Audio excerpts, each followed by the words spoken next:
Bonjour à tous. Pour ouvrir cet après-midi du premier jour de Supply Chain Event 2025, je suis Maxime Rabillet, je suis journaliste à la rédaction de Supply Chain Magazine, co-organisateur du salon aux côtés de RX.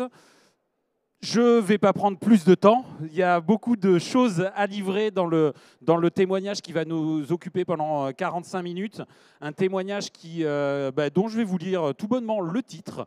De la rigidité à l'agilité, comment SNCF Réseau assure une performance durable grâce à Future Master. Tout n'est pas dit. Vous avez beaucoup de choses à nous dire. Juste Maxime Delprat qui représente SNCF Réseau. Et pour Future Master, on a Alexandre Fernandez et Liliane Toudjoui-Poinzi. Je vous laisse l'estrade. Notez qu'on aura normalement, peut-être 5 minutes à la fin de l'intervention pour prendre des questions-réponses. Réfléchissez-y avant pour d'autant plus d'efficacité. Donc bonjour à tous. Tout d'abord, merci à toutes et à tous d'être présents aujourd'hui. Donc aujourd'hui, en effet, on va évoquer ensemble la collaboration entre Future Master et SNCF Réseau. Et donc, comment SNCF Réseau booste sa performance durablement avec Future Master. Donc, dans quel ordre est-ce qu'on va voir les choses? On va commencer tout d'abord par présenter un peu rapidement le groupe SNCF dans son ensemble. Et on zoomera un peu particulièrement sur la supply chain de SNCF Réseau. On évoquera ensuite ensemble les défis sur le process de planification qu'il y avait avant l'arrivée de Future Master. Puis on verra ensemble les solutions justement proposées par Future Master pour répondre à ces défis. Et on finira avec une partie résultats, puis une démo live animée donc par Alexandre et Liliane. Donc, tout d'abord, si on commence par le groupe SNCF. Le groupe SNCF, tout le monde en a entendu parler, je pense, tout le monde le connaît plus ou moins, mais tout le monde le connaît plutôt par rapport à sa vitrine qui est SNCF Voyageurs, qui vous permet aujourd'hui au quotidien de voyager, que ce soit en TGV, en TER ou en Transilien. Mais le groupe SNCF, c'est pas uniquement SNCF Voyageurs. Donc, la mission principale de la SNCF et donc du groupe, c'est de proposer donc des solutions de mobilité durables, sûres et accessibles. Donc, transport de voyageurs, il y a SNCF Voyageurs. On retrouve aussi Keolis qui est aussi dans le domaine du transport de voyageurs, mais plutôt à une échelle plus urbaine. On a aussi une brique, on va dire, transport de marchandises avec Geodis ou Rail Logistics Europe. Et enfin, on a une autre brique qui est plutôt l'entretien du coup des infrastructures. Et donc du coup, à travers Gare et Connexion pour les gares, mais aussi SNCF Réseau pour l'entretien du réseau.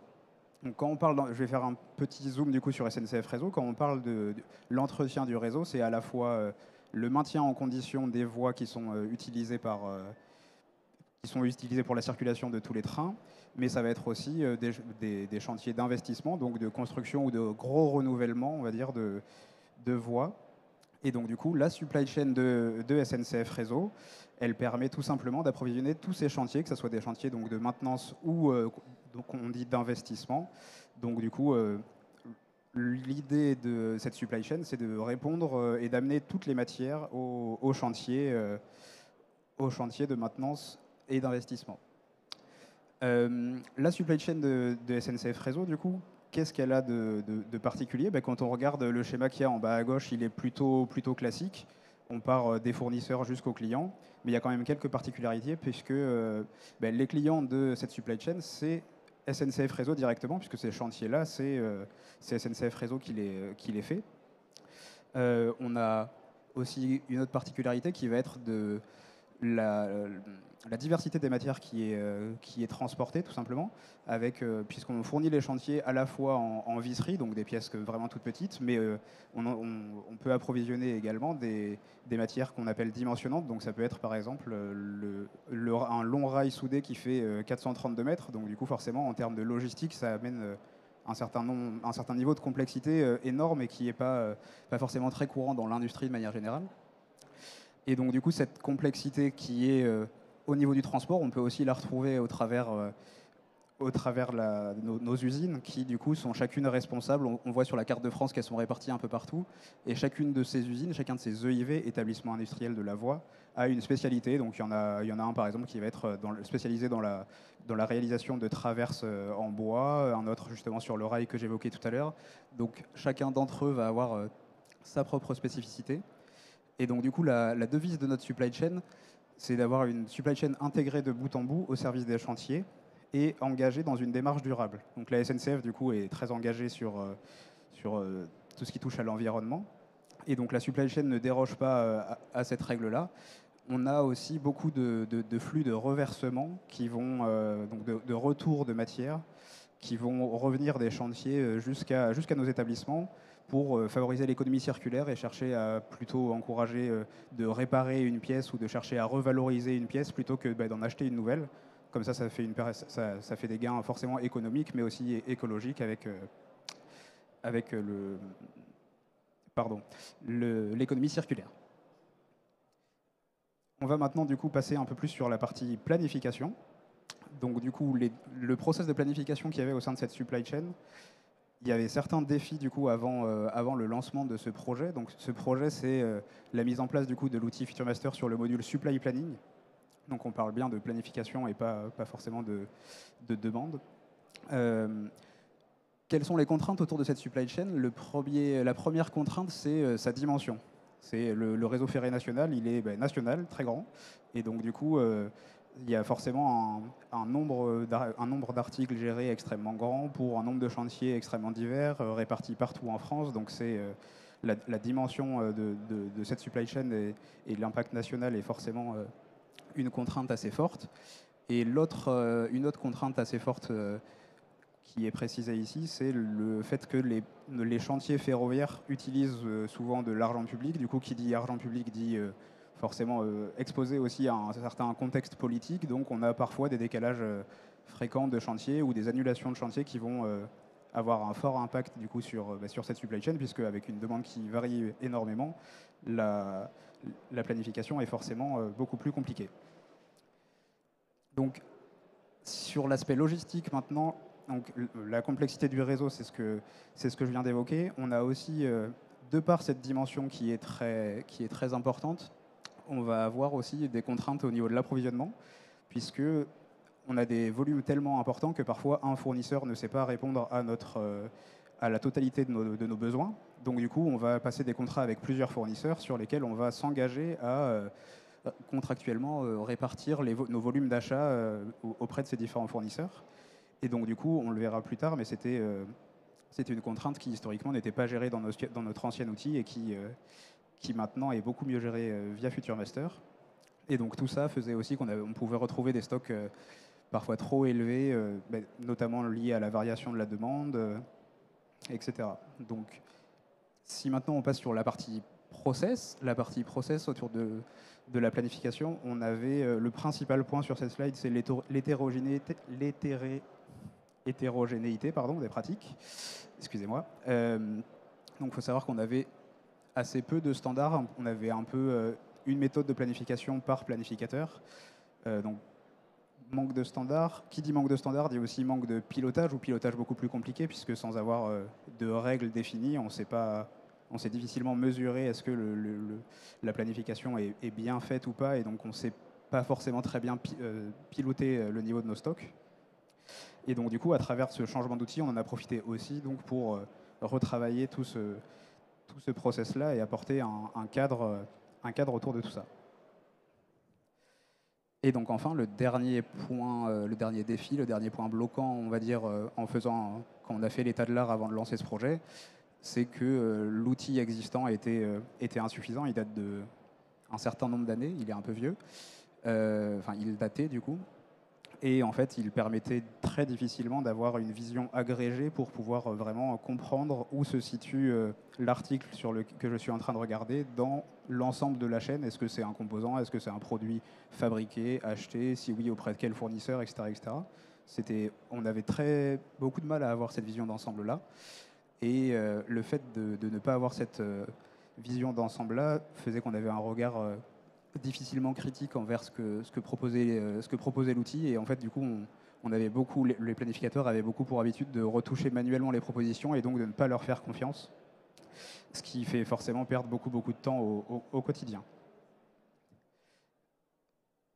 Et donc, en conclusion, du coup, on a la gestion des fournisseurs qui était compliquée avec des contraintes non prises en compte par l'outil. On avait aussi, du coup, je ne l'ai pas forcément évoqué, mais nos établissements industriels sont capables de fabriquer des pièces qu'on est aussi capable d'acheter auprès d'industries, auprès de nos fournisseurs, pardon. Et donc, du coup, cette répartition-là entre qu'est-ce qu'on fabrique, qu'est-ce qu'on achète, c'était quelque chose qui n'était pas du tout non plus porté par notre ancien logiciel. Du coup, ça a apporté justement notamment beaucoup de modifications manuelles. Donc, c'était assez compliqué de suivre cette répartition-là. On avait aussi deux outils différents. Tout à l'heure, sur la carte de la France, j'évoquais nos EIV, nos établissements industriels. Ils avaient leur propre logiciel avec leur propre calcul de besoins. Du point de vue gestionnaire de stock au global, il y avait un autre calcul de besoins qui était utilisé. Et les deux calculs de besoins faisaient des allers-retours. Il y avait une espèce de ping-pong entre les deux, ce qui a engendré forcément beaucoup de latence, beaucoup de délai entre le moment où on décide de lancer une fabrication et le moment où on comprend qu'il faut acheter les composants pour faire cette fabrication-là. Donc du coup, ça, c'est quelque chose aussi qui a changé avec l'arrivée de FutureMaster. Et enfin, du coup, donc l'outil existant avec une interface peu intuitive et un manque de vision globale, comme déjà évoqué précédemment. Si maintenant, du coup, on passe sur FutureMaster et sur les propositions, les solutions qui ont été apportées par FutureMaster, donc c'est une solution complète qui couvre nos besoins donc, de bout en bout. C'est une solution qui est forcément beaucoup plus moderne que ce qu'on a pu connaître auparavant, donc qui est beaucoup plus simple d'utilisation et beaucoup plus ergonomique.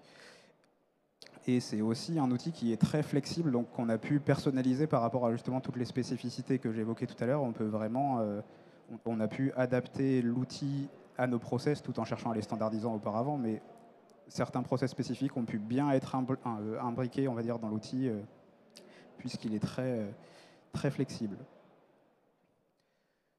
Donc, avec l'arrivée de FutureMaster, on a aussi, du coup, comme je le disais, un calcul unique qui s'est fait. Donc maintenant, on n'a plus un calcul pour nos usines, on va dire, et un calcul pour le stock global. On n'en a plus qu'un seul. Et donc ça fait forcément gagner beaucoup de temps. Et on a aussi l'arrivée d'une nouvelle méthode de calcul avec le système d'optimisation qui est un calcul beaucoup plus intelligent, on va dire, que le calcul qu'on avait pu connaître précédemment et qui a pu permettre de prendre en compte certaines contraintes, notamment celle de la répartition que j'évoquais tout à l'heure entre différents fournisseurs. Et donc du coup, ça a pour nous changé pas mal de choses. Et donc du coup, l'outil FutureMaster chez SNCF Réseau fait à la fois des propositions d'achat, de production, d'achat chez nos fournisseurs, de production dans nos établissements industriels, et aussi la distribution entre nos différents établissements pour amener le composant à un établissement qui en a besoin.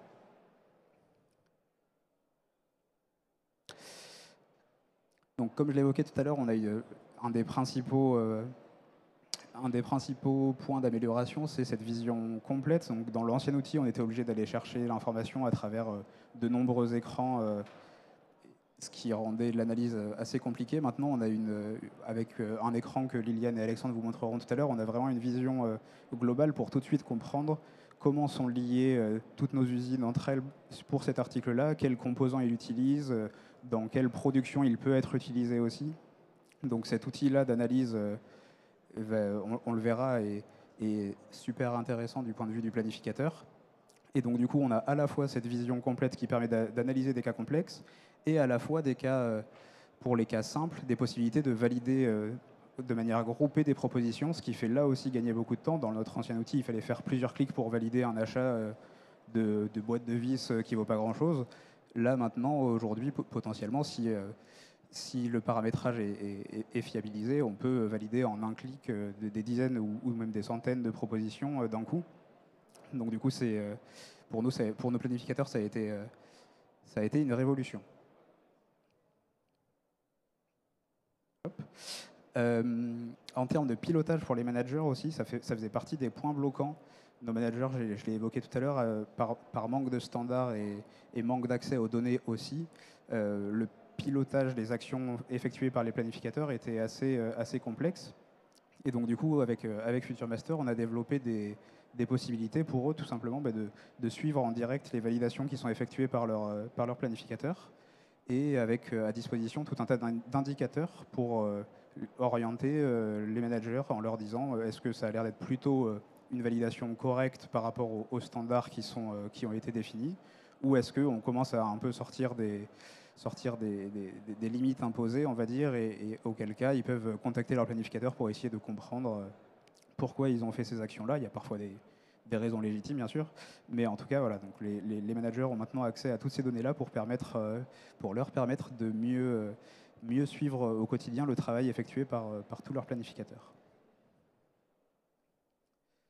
Et donc enfin, on va terminer sur cette partie-là avec les spécificités qui ont été développées pour SNCF Réseau.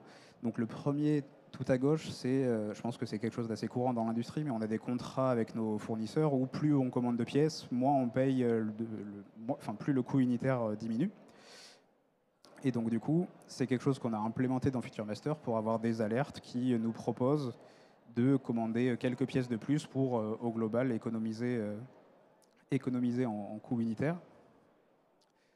On a aussi, je l'ai déjà évoqué, les contraintes contractuelles qui, du coup, cette fois, sont prises en compte par le calcul. C'est-à-dire que si contractuellement, on s'est engagé à répartir en 80% d'achats chez un fournisseur et 20% chez l'autre, eh bien, on peut donner cette information-là à l'outil qui va automatiquement essayer de répartir ces propositions d'achat entre les différents fournisseurs en respectant cette contrainte-là. Et dans exactement le même principe, pour la gestion du make or buy, qui est quelque chose qu'on a beaucoup chez nous, c'est exactement pareil. On peut venir lui dire de faire 80% de fabrication et 20% d'achat, par exemple. Et donc, du coup, l'outil va proposer tout de suite, va faire des propositions en respectant cette répartition-là, ce qui nous permet aussi, pour nous, en interne, de mieux piloter nos établissements, puisqu'on a une meilleure vision de la charge au long terme qui va arriver chez eux. Et donc, le dernier point, c'est la consommation des prévisions, qui est beaucoup plus flexible. Dans l'ancien outil, on avait aussi une méthode, mais très, très simple et très basique, qui manquait de souplesse. Et donc là, du coup, dans l'outil de FutureMaster, on a fait développer un module un peu spécifique pour s'adapter aux contraintes que nous, on peut avoir, notamment avec les décalages de chantier que j'évoquais tout à l'heure, qui nécessitent d'avoir une consommation des prévisions un peu plus flexible que ce qu'on peut connaître, je pense, dans d'autres industries. Si on passe maintenant aux résultats, donc on a des résultats qui vont être différents en fonction des planificateurs. Au global, on a quand même un résultat qui se dessine, mais chez certains, c'est assez bluffant, et chez d'autres un peu moins. Mais en gros, avant, on avait du coup, comme je le disais, énormément de temps qui était passé pour retoucher les propositions faites par notre ancien outil. Et maintenant, du coup, avec un paramétrage qui est plus fiable, il y a des planificateurs qui arrivent à finir leur semaine de planification en une demi-journée parfois, ou une journée, là où avant, ils y passaient plusieurs jours. Donc on a des résultats assez concrets là-dessus, ce qui leur permet forcément de se dégager du temps pour faire plus de réunions avec leurs fournisseurs, pour leur donner plus de visibilité, pour chercher à fiabiliser les taux de service de nos fournisseurs. Donc ça leur libère du temps pour pouvoir tout simplement regarder un peu plus loin et faire certaines analyses un peu plus stratégiques qui, par ailleurs, vont apporter d'autres bénéfices. Du point de vue du manager, donc, comme je l'évoquais tout à l'heure, puisqu'ils peuvent maintenant suivre au quotidien les validations de leur planificateur, il y a des nouveaux rituels qui ont été mis en place pour tout simplement pouvoir contrôler un peu ce que font les planificateurs et bloquer d'éventuelles erreurs. Et on a aussi travaillé en profondeur sur nos process pour chercher à uniformiser les pratiques, définir des consignes, que ce soit en termes de paramétrage d'articles ou de gestes métiers, de gestes utilisateurs. Et donc, du coup, le fait de poser des standards, ça permet forcément de pouvoir les mesurer, les suivre, les piloter et chercher à améliorer tous ces process et tous ces gestes. En termes de gains chiffrés maintenant, donc l'objectif initial qu'on s'était fixé au début du projet, il était de l'ordre d'une économie de 5% de stock en euros. Et le résultat atteint, alors on est un peu plus d'un an après le déploiement du coup, de Future Master sur le premier périmètre qui a migré, et on est arrivé à une économie donc de 10 millions d'euros, 10 millions, 10% pardon, d'économie de stock. Et donc du coup, c'est une chose à laquelle le déploiement de Future Master a contribué. Mais comme j'ai pu le dire durant cette présentation, on a aussi beaucoup travaillé sur le process de planification au sens très large. Donc on ne peut pas attribuer tous ces gains à Future Master, mais forcément, Future Master nous a beaucoup aidé dans ce gain-là et a été un levier clé pour réaliser cette performance-là. En termes donc si on regarde d'un point de vue organisation, on va reprendre un peu différents points. Donc, en termes de prévision, donc, comme je le disais, on a une meilleure consommation des prévisions, donc on a un signal de demande qui est un peu plus fiable qu'avant. En termes de multi-sourcing, donc de répartition entre nos fournisseurs, on a du coup automatiquement des propositions faites par l'outil qui sont réparties en correspondance avec nos contrats. Donc du coup, ça nous fait forcément gagner beaucoup plus de temps. On a une réduction des coûts d'achat avec notamment le système d'optimisation des coûts unitaires que j'évoquais tout à l'heure. Et enfin, on a une meilleure maîtrise des risques liés à la dépendance fournisseur.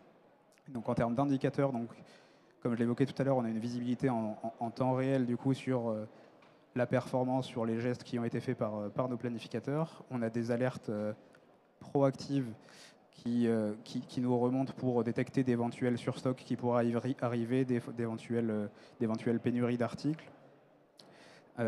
Et enfin, en termes de processus, on a mis en place du coup une gestion différenciée de nos articles, tout simplement c'est toujours dans les standards, dans la mise en place de nos standards. On a tout simplement défini que on ne gère pas de la même manière une vis que du rail. Il y a forcément des contraintes. On peut prendre un risque plus important au niveau du stock on peut se permettre d'avoir plus de stock de visserie alors que du rail, ça coûte cher, du coup il faut faire attention. Donc ça, c'est des process qu'on a mis en place. Et on a aussi, comme je le disais tout à l'heure, réussi à dédier beaucoup plus de temps à l'analyse stratégique. Pardon.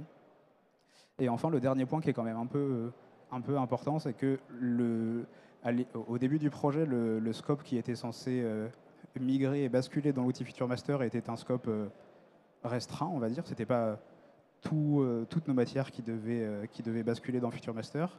Et finalement, vu qu'on était satisfait après les premiers déploiements, on est en train de petit à petit déployer de plus en plus de nos périmètres dans l'outil.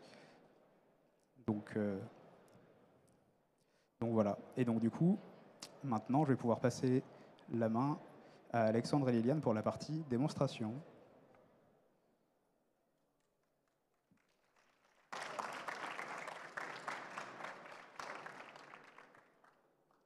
Bonjour à tous. Alors, quelques mots concernant Future Master. Donc, Future Master est une société française, éditeur et intégrateur de solutions de planification de la chaîne d'approvisionnement. Nous existons depuis plus de 30 ans maintenant et nous sommes présents partout dans le monde. Les équipes sont principalement localisées en France, mais également au UK, en Asie, précisément à Singapour et en Chine, et aux États-Unis. Et puis, de par notre réseau de distributeurs et revendeurs de solutions, nous sommes également présents dans d'autres pays du monde.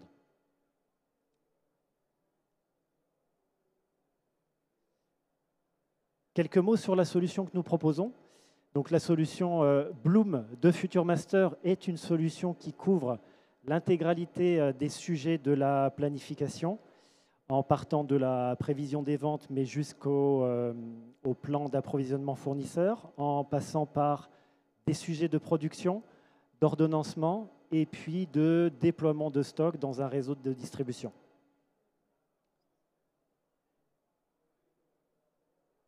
Donc, bonjour à tous une nouvelle fois. On On va passer à la démonstration de notre solution. Ce que vous allez voir dans la démonstration qui va suivre, donc c'est une solution FutureMaster dans laquelle on va vous montrer comment la solution FutureMaster vous permet de mettre en œuvre plusieurs fonctionnalités que Maxime a évoquées précédemment. Vous verrez également des fonctionnalités supplémentaires au périmètre de SNCF Réseau. Mais ce qu'on aimerait vous présenter, c'est comment un planificateur peut superviser et piloter des KPI via une tour de contrôle, comment il va pouvoir orienter le temps qu'il investit dans son travail à l'aide de la gestion par exception avec des alertes qui vont être autoporteuses pour lui, et comment est-ce qu'il peut visualiser son réseau via un jumeau numérique qui va lui permettre d'avoir vraiment une vue, quelque chose d'assez visuel pour les différents flux qu'il doit piloter. En plus de ça, vous verrez également la possibilité donc, de simuler des hypothèses pour aider le planificateur à une prise de décision via la comparaison et puis la validation de scénarios. Donc là, nous commençons notre démo et nous entrons dans une solution FutureMaster. Une fois qu'on arrive dans une solution FutureMaster, on arrive sur ce genre d'interface qui est votre tour de contrôle et qui est communément appelé le dashboard. On voit plusieurs alertes. Donc cette page, ce dashboard va être constitué de différentes alertes. Et dans notre cas précis, on voit des alertes liées au suivi capacitaire des usines, des ressources internes de production chez ce client-ci. Sur cette page, on a la possibilité de venir restreindre le périmètre d'analyse. Là, on va choisir notre usine 3. Et une fois que ce périmètre a été sélectionné, nos alertes et nos graphiques se mettent à jour pour analyser plus précisément la situation de l'usine 3. On constate donc une surcapacité ici au niveau du graphique que vous voyez à droite, mais également qui est estimé, donc qui est chiffré en dessous à 80 heures et dans cette alerte en dessous. Donc via cette alerte, on va pouvoir aller plus en détail dans la situation pour essayer donc d'analyser et de résoudre le problème qui se présente de surcapacité. À partir de cette alerte, en cliquant sur cette alerte, j'arrive donc sur la vision dont Maxime parlait, qui est le jumeau numérique du réseau lié à notre usine 3. Ce qu'on voit ici, c'est l'ensemble des flux qui entrent dans l'usine et des flux qui en sortent. Et avec une légende, on a la possibilité donc d'interpréter les différents pictogrammes qui sont représentés ici. On a vraiment l'intégralité du réseau. On peut voir donc les points de production interne matérialisés avec leurs contraintes de capacité. Les fournisseurs également matérialisés avec une contrainte de capacité.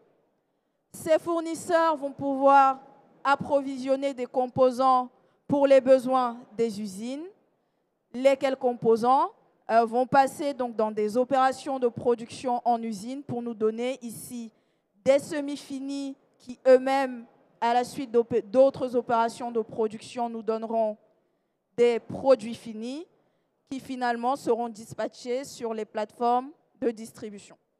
Donc là, comme ça, on a vu l'intégralité du réseau lié à l'usine 3. Et on va revenir à l'alerte de surcapacité qui nous a amené sur cette page, ici. Donc, dans cette vision, on a également la matérialisation du fait qu'on a un problème de capacité via donc, le pictogramme en rouge qui signale une alerte. Et on voit également que cette surcharge, en fait, va être liée à un produit en particulier qui est le PSF42. Parce que donc, sur ce genre de vision, l'épaisseur des flèches que nous voyons ici est proportionnelle en fait, au volume qui transite sur les différents flux possibles. Donc là, très rapidement, visuellement, on se rend compte que la surcharge est certainement due au PSF42. On va donc aller en détail sur ce PSF pour voir qu'est-ce qui se passe et qu'est-ce qui est possible de faire. En zoomant donc sur le PSF42, la vue se met à jour pour nous montrer cette fois-ci le réseau spécifique au PSF42, à notre produit qui pose problème. Et la première chose qu'on constate, donc, c'est bien que tout l'approvisionnement du PSF42 est fait depuis l'usine, avec une surcharge qui est du coup redite ici de 80,2 heures. Et on se rend compte qu'il peut également être acheté. Ce n'est pas le cas actuellement, mais on a cette possibilité que ce PSF42 soit acheté auprès d'un fournisseur. Et on va essayer de jouer sur cette option de multisourcing pour désengorger notre usine. Alors, fort de ces deux éléments-là, donc notre planificateur a la possibilité d'aller un petit peu plus dans le détail et d'ouvrir à ce titre-là un écran qui va lui donner une projection de la charge sur le poste de charge en question. Et donc voir à quel moment est-ce que cette charge vient dépasser la capacité de notre poste de charge. Le planificateur, fort de ces éléments, a la possibilité, donc, et c'est ce qu'il a fait ici, de tester une hypothèse qui consiste à ne plus produire exclusivement en interne, mais cette fois-ci à acheter chez un fournisseur. Et ça fait l'objet donc d'un scénario qu'il a créé, qu'il a intitulé donc répartition. Il peut, pour définir le ratio entre ce qui doit être produit en interne versus ce qu'il doit appeler chez le fournisseur, donc définir un ratio, et il le fait au travers de cet écran, qui lui permet pour le coup de voir quel sera le plan réalisé en interne versus celui qui sera appelé chez le fournisseur à l'aide du graphique sur la partie inférieure. Le résultat de ces scénarios est naturellement visible à nouveau sur le jumeau numérique, où l'on voit cette fois-ci que le problème sur la ressource interne n'existe plus, puisqu'on est bien en deçà de la capacité du poste de charge en question. Néanmoins, ce scénario a déclenché une autre anomalie chez le fournisseur. Et c'est l'alerte que vous voyez à nouveau apparaître sur l'alternative qui est désormais utilisée. Donc le planificateur se rend compte qu'il a solutionné un problème et qu'il en a déclenché un autre chez le fournisseur. Il le voit ici. Il pourrait bien entendu se focuser sur le volume qui va être appelé chez le fournisseur et constater ici qu'à nouveau, on va dépasser la limite conceptualisée, matérialisée chez ce fournisseur. Et puis, il peut, bien entendu, à l'aide d'un dashboard prévu à cet effet, dédié plan d'appro chez les fournisseurs, constater effectivement que ce plan d'approvisionnement va dépasser la limite définie pour celui-ci. De retour sur son écran principal, sur son jumeau numérique, le planificateur va, encore une fois, il a encore la possibilité de tester une autre hypothèse qui consiste cette fois-ci à donc créer un scénario et à produire au maximum en interne, en respectant les capacités des ressources internes, et à appeler l'excédentaire chez un fournisseur, et uniquement ce qui n'est pas réalisable en interne.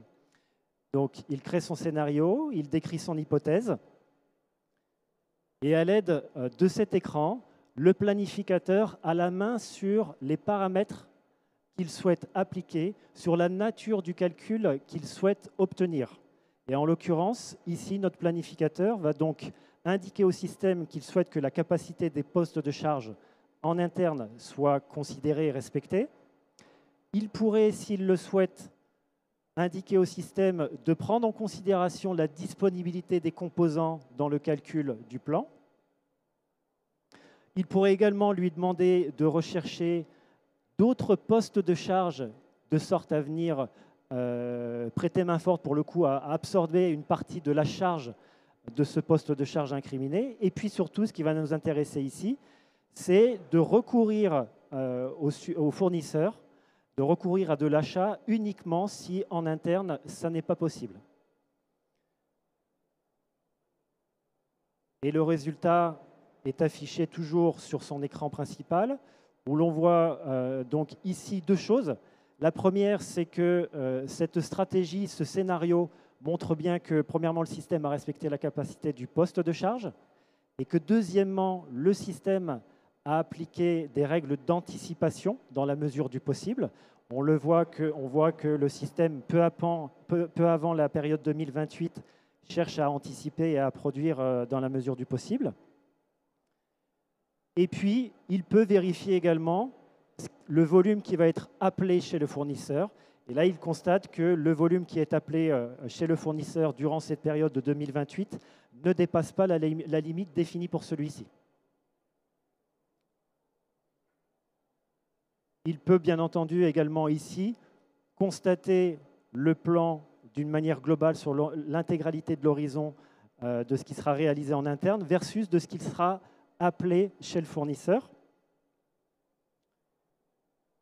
Et puis, bien entendu, ce qui est très important pour le planificateur, c'est de tirer profit des scénarios, tirer profit des hypothèses qu'il a testées et de pouvoir les comparer, puisque, in fine, l'objectif, c'est quand même de pouvoir prendre une décision et de statuer sur un scénario. Pour ce faire, la solution met à disposition un dashboard qui va lui permettre de reprendre l'ensemble de ces scénarios, de reprendre des hypothèses et de pouvoir les comparer entre elles. Donc à ce titre-là, on va reprendre le scénario de base, qui est le scénario courant. On va rapatrier le premier scénario de répartition 70-30, et puis le dernier qui consiste à occuper au maximum les ressources internes avant d'acheter chez un fournisseur.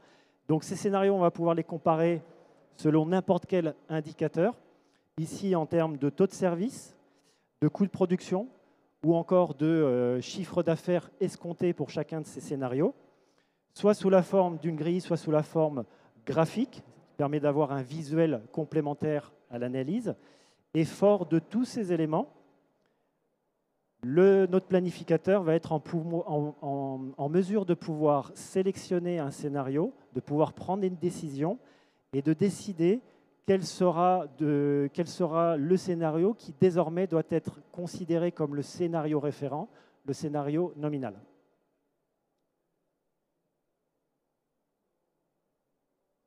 Et voilà. Alors, donc j'en ai fini pour la présentation, pour le scénario qu'on voulait vous partager aujourd'hui. J'en profite pour vous rappeler que Future Master, nous sommes donc sur le stand C16 et que nous serons ravis de pouvoir vous accueillir et d'échanger avec vous concernant les projets que vous avez en cours.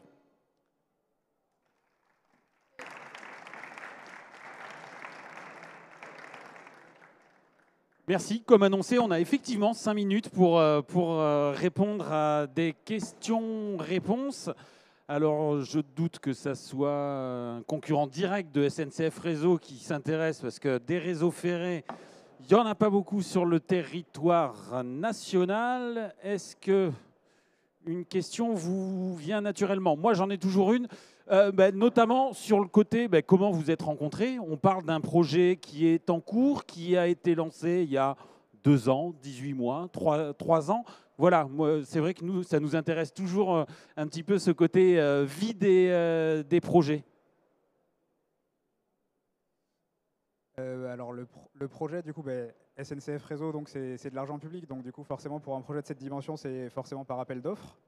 Donc il y a un appel d'offres qui a été lancé de mémoire, j'espère pas me tromper, en 2021, il me semble. J'attends un oui de la tête, mais on me dit en 2021, on va dire. Par contre, avec un début de développement, je pense, fin 2022, il me semble, fin 2023. Il y a eu un long délai entre le moment où l'appel d'offres a été... L'appel d'offres dure déjà forcément longtemps. L'appel d'offres était commun aussi avec nos amis de SNCF Voyageurs. Du coup, SNCF Voyageurs utilise aussi aujourd'hui Future Master pour leur planification. Et ils sont partis devant nous, donc du coup, on les a laissés partir devant pour bénéficier aussi de la première expérience qu'il y a eu entre SNCF Voyageurs et Future Master. Donc du coup, voilà. Et le premier déploiement, du coup, c'était en juin de l'année dernière, le premier périmètre qui a migré. Et là, encore il y a 15 jours, j'étais en déplacement pour former les établissements industriels à Future Master, le dernier qui migre. Donc il y a encore des déploiements à venir sur certains périmètres, mais on est encore en train de déployer des nouveaux planificateurs dans Future Master. Et du point de vue de FutureMaster, alors je ne sais pas si vous étiez là pour la phase d'appel d'offres, et c'est toujours pas facile de commander un appel d'offres public, mais voilà, c'est une problématique qui se raccroche à des choses qu'on essaye de raccrocher à des choses un peu communes, ou compte tenu de le profil de ce client, et tout le monde n'a pas des rails de 432 mètres à approvisionner, mais voilà, il y a quand même des fondamentaux, mais il y a une dimension particulière à cette collaboration. Alors, je vais laisser plutôt Liliane si elle a quelque chose à préciser. Moi, je n'étais pas là au départ du projet. Liliane sera plus en mesure de répondre. J'étais pas non plus là, mais Vous vous rendez quand même bien compte si au quotidien, vous traitez des sujets que vos collègues n'ont pas du tout à affronter, quoi. oui, alors effectivement, l'appel d'offres a eu lieu il y a quelques années déjà, peut-être 3-4 ans. Alors personnellement, j'ai été embarquée sur le projet pour l'implémentation en elle-même, donc après l'appel d'offres. Mais je pense qu'au stand, on pourra avoir plus d'informations pour cette question-là. Je me suis fait renvoyer dans mes 22. Une question, je vois, on me pointe qu'il y en a une par là. Ah non, on me pointait le stand, carrément. Ah, voilà, une réponse. C'est moi qui ai vendu cette solution à SNCF, je les remercie encore. Donc effectivement, j'étais là. Non, chez FutureMaster, on s'applique toujours à d'abord essayer de bien comprendre les problématiques clients. Alors, on veut être perçu d'abord comme un expert du métier du client. Et après, oui, on va faire des parallèles avec des situations qu'on a déjà connues par ailleurs. Oui, c'est comme ça qu'on va faire. Mais on part d'abord du besoin de la SNCF. Ouais. Non, mais je pensais à des points, cette possibilité d'avoir des arbitrages entre du make or buy, entre des questions de répartition d'achat entre différents acteurs. C'est une dimension de la planification qui est courante. Maxime, tu compléteras si besoin. Le make or buy, effectivement, pour le coup, chez SNCF, c'est quelque chose qui doit être à la main du planificateur. Et FutureMaster donne la main au planificateur de pouvoir le tester. Et on le voit, il le teste entre la stratégie de tout produire en interne ou de tout appeler chez le fournisseur ou de faire un mix des deux. Et puis, il a également la possibilité, s'il le souhaite, à un moment donné, de s'en remettre au système sur des règles de gestion bien particulières pour que le système lui suggère le plan optimal et cette répartition optimale entre une production en interne versus un achat chez un fournisseur. Non, c'était très clair, je n'ai pas grand-chose à rajouter, j'avoue. Les planificateurs en question, ils sont situés où dans l'organisation? Ils sont rattachés aux EIV, et vous disiez, vous faites encore du terrain pour aller au contact des équipes utilisatrices. Voilà, comment... Alors le premier périmètre qui a migré, c'était ceux de la direction supply chain. Donc du coup, ils sont basés à Lyon en direction. Mais en effet, là, les derniers périmètres, donc tous les premiers périmètres qui ont migré, grosso modo, étaient à Lyon. Et là, depuis le début de l'année, donc nos établissements industriels sont en train de basculer dans FutureMaster. Du coup, on l'a vu sur la carte de la France, ils sont un peu partout. Donc je voyage beaucoup en train pour être corpo jusqu'au bout. Mais donc du coup, là, en l'occurrence, c'est bien des planificateurs qui sont en EIV avec du coup des nouvelles contraintes aussi, parce que du coup, quand on a déployé les planificateurs lyonnais, ils ont des problématiques complètement différentes. Là, on se rapproche beaucoup plus de l'opérationnel, donc on a plein de nouvelles contraintes qui nous sont remontées et qui nécessitent des adaptations de notre côté en termes de process, outils, etc. Donc voilà, les déploiements sont toujours en cours. Ouais. D'accord. Je reprécise voilà, pour votre question, toujours, je ne sais pas effectivement ce qu'il y avait derrière, mais FutureMaster, c'est bien un outil standard. Donc, effectivement, tout ce qu'on propose à nos clients, c'est fait sur la base d'un standard. Mais on a un peu le meilleur des deux mondes. C'est à la fois standard, mais il est très fortement paramétrable. Donc, on va faire du sur-mesure avec ce standard. Et donc, les problématiques de make or buy qu'on a adressées chez SNCF, bien sûr qu'on les a chez d'autres clients et qu'on y répond d'une façon tout à fait similaire avec l'outil.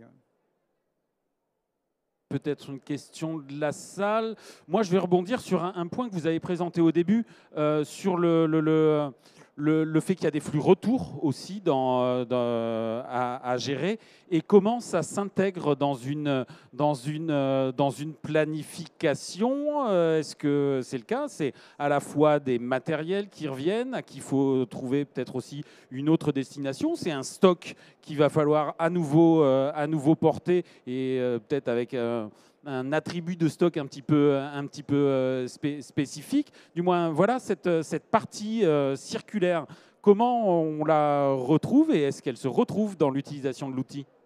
Alors oui, tout à fait. Elle vient d'être déployée. En plus, il y a vraiment pas longtemps, il y a quelques semaines, on vient de livrer l'évolution. Donc du coup, en effet, alors sur la partie des retours de matière, il y a plusieurs catégories. Il y a une partie où en effet, on récupère des matières qui sont plus ou moins neuves, en tout cas directement réutilisables. Donc là, on les remet au stock. Il y a d'autres parties qui, elles, donc cette partie-là, pardon, va rentrer en planification puisque ça va faire un retour au stock classique. Après, on a d'autres.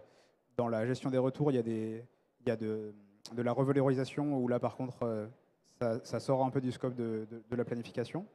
Mais en effet, du coup, depuis peu, on intègre dans l'outil un flux qui va prévoir qui va donner l'information qu'on va recevoir sur tel article, 20 pièces par mois, par exemple.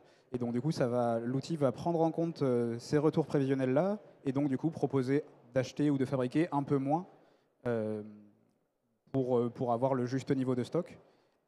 Donc du coup, c'est quelque chose qui est maintenant intégré dans l'outil depuis pas si longtemps que ça, mais qui est intégré dans l'outil, ouais. Très bien. Écoutez, je vois il est 14h48. Merci pour ce témoignage et l'originalité de cette collaboration, même si on est sur un outil standard.